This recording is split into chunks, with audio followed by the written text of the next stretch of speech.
ngay rappelé wu bu muy wër ci oto yeeg di taxawaalo di kaañoo sénégalais yi di la wane yéen a ngi taal mais faalewu ma leen maa ngi dox di sembere yéen a ngi fàttaliku loolu Abdou Aziz Mbaye moo doon nekk ci ginnaaw toog ak ñoom waa kii wax naa ko fi ba mu jeex rek da ngeen bëgg ma ñëwaat rëbb dëma dans le cadre du forum du numérique organisé au Canada l'ambassade du Sénégal au Canada a invité près de 100 personnes soi-disant jeunes entrepreneurs du numérique à participer à ce forum. Racky Kane était la coordinatrice principale. Dans ses prérogatives, elle devait s'assurer que tous les invités soient présents donc à obtenir leur visa d'entrée au Canada. C'est là que le magouille a commencé. Sous la supervision et le pilotage depuis Dakar par le cabinet de Abdou Aziz Mbaye, le ministre. C'est dans le cadre de cet événement qu'elle proposait des visas à des Sénégalais. Donc ci kaw loolu ci benn forum bu ñu jagleel ambassade ba ñoom ci seen bopp ñu dem bu ñu dugalee ñu war a indi fii ay nit yoo xam ni dañoo jàng ci lépp lu jëm ci numérique ñu war a ñëw pour forum jëluñu leen de ñu dem jëli ay jaaykatu fëgg jaay ay jaaykatu dàll ay menuisier ay maçon ku yore 3,5 millions rek da ngay ñëw 100 personnes lañ fi indi rang ñu fees dell ci avion yi ñu yor ci xaalis bu bari Racky Kane gii la Viviane Bampassi Abdou Aziz Mbaye ñu jël xaalis boobu dëkk biir Sénégal lay dugg fi dugg boo xam am na ñoo xam dañu leen delloo parce que dañoo ñëw ñi nga xam ne ñoom ñooy police frontalier bi maanaam immigration posé loo leen fiy def bu mu leen posé loo leen fiy def booy xamuñu sax lan lañ fi def ñu ci bari xamuñu forum bi ngeen ñëw lu mu tudd ñu ci bari dañ leen delloo mais en moyennant 3 millions à 4 millions par personne. La bande de Abdou Aziz Mbaye, Racky Kane, Viviane Bampassi ont amassé sur ce coup. Dans un premier temps, le Canada avait refusé l'octroi des visas à ces 100 personnes, car le dossier n'était pas convaincant et que le Canada voulait éviter un risque de trafic de visas. C'est là que Racky Kane, avec l'aide de la présidence du Sénégal, jiite par Macky Sall, ont ordonné à Viviane Bampassi de jouer son statut d'ambassadeur et ses contacts au Canada pour l'octroi de ces 100 visas. Gis nga fu ñu dugalee ki nga xam ne moom mooy Viviane Bampassi l'ambassadrice en tant que statut d'ambassadeur. Donc après avoir versé la somme demandée en toute discrétion bu ñuy récupérer ñoom ce qui a fait éclater le deal c'est que les 100 jeunes ne se sont pas présentés au forum du numérique. 100 jeunes yi bu ñu duggee rek dañuy seey ils ont tous disparu dans la nature car ils ne sont pas des investisseurs mais des immigrants ou bien des clandestins. Leur seul objectif était de sortir du Sénégal pour immigrer clandestinement au Canada. C'est là que nag forum bi porté plainte l'ambassade du Sénégal ne dañoo waxoon dañ leen di ñu jox leen këyit yëpp ñu war leen indil 100 personnes gisuñu kenn ñoom ñëpp seey booy seey dugg rek seey ñoom ñëpp seey dañoo fay seen 3,5 millions ak seen 4 millions. C'est là que le Canada a envoyé un rapport à la gendarmerie royale, le GRC du Canada, gendarmerie royale du Canada, et l'agence des services frontaliers du Canada pour des fins d'enquête et de démantèlement de ce réseau de trafiquants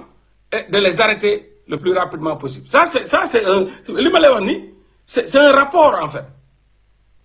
C'est un rapport qui a été très bien préparé bu ma jotoon lii dama ci def rëbb dëmm. dama ci def rëbb dëmm fii ba wax ci Racky Kane mii ngeen dégg tey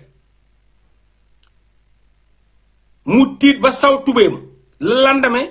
mu yónnee ma lex bu day nii jox ko chiffon na ko nel moo la na ma yàbbi xool leen damaa yeew rek sama gémmiñ gi néew yi gémmiñ gi def nii photo baa ngi fii ci Facebook chiffon ne ma dama dimbale sama jigéen bi xam nga Sénégal ma lépp ma fi yàlla dama jigéen sama dimbale xool ma gis photo bi yu dóow day nii ma ne gisagul dara kii ci toj lay def toj xam toj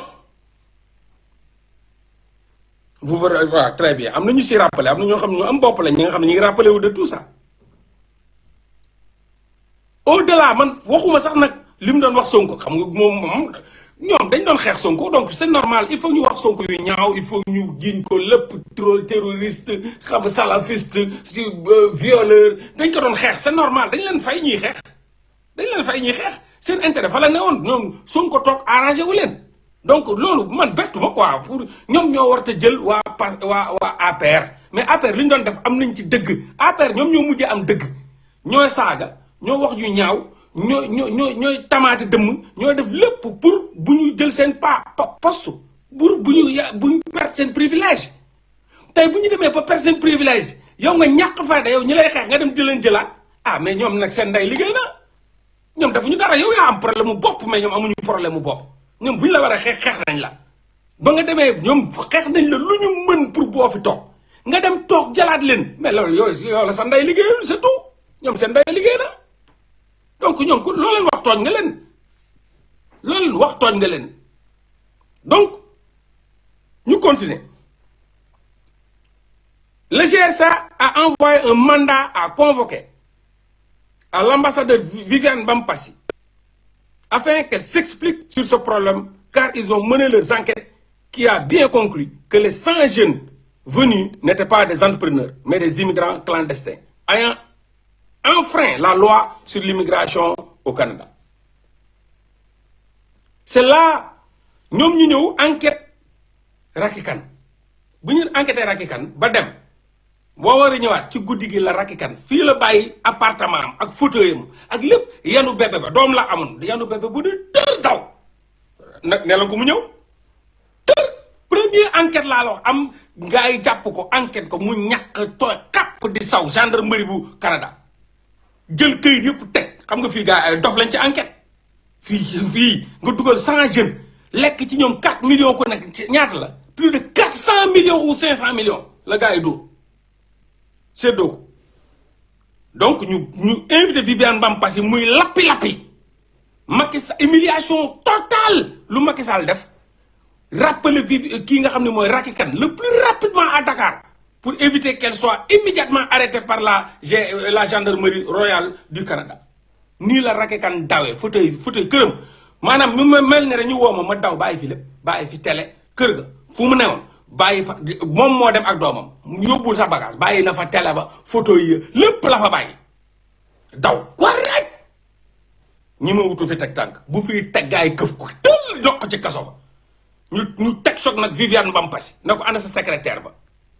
Viviane Bampassi lappi 1 mois la fi def ci xeex bu tàng jël Macky Sall jëlee ko fi te seen mission diplôme en tant que ambassade moom moo ko rëcculoo fii ambassade Canada gouvernement Canada teg choc Macky Sall de ko da ngay jëlee fii sa sàcc bi ñoo ko fi jëlee de ñoo ne Macky Sall lii scandale diplomatique la yéen ngeen di sàcc di jaay foo ay visa trafiquant d'immigrants affaire bu graaw ci à la dernière minute Macky Sall doo ko jël fii Viviane Bampassi rawale ko nii la Racky Kane dawee bàyyi fi lépp donc mu dem jël Racky Kane dem fa ñu placé waat ko jox ko poste bu baax bu jite mu toog fa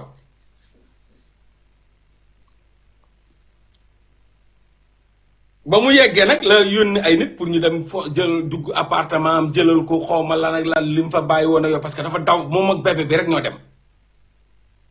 Racky Kane moomu nag la ñu xëy ma déggaat ñu naan xawma Racky Kane kii mooy Racky Kane kii bandi bu salte gi nii nag kii mooy Racky Kane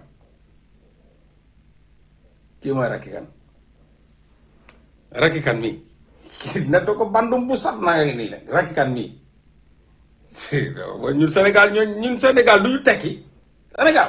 non Sénégal moom Sénégal ku fa toog di yaakaar ni réew mi dina fi soppeeku ba nga tekki dina ma jaaxal donc kii mooy Racky Kane quoi dama yoroon sax fii dama yoroon sax fi ay gisoo page bi depuis boobu rëbb dëmm bi xoola page baa ngi nii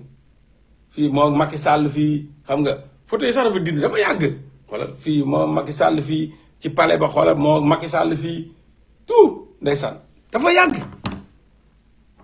mais gars yi da ngay xeex ba dee ndakate la ngay xeex kurti tëb dal ka dóor foog ni yaa tëggal kay ndaka ka nga dóor ba ray ko ba ne dee na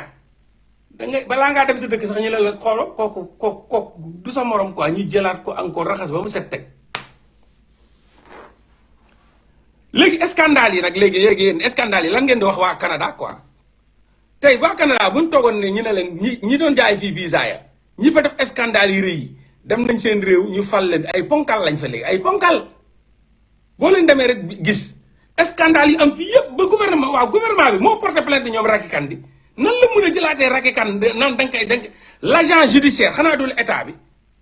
bu ñoom Sonko ñëwee l' agent judiciaire de l' état a actionné la justice suite à des opérations financières opaques découvertes sur le marché de réfection de l'ancien siège de l'ambassade du Sénégal à Ottawa, Canada.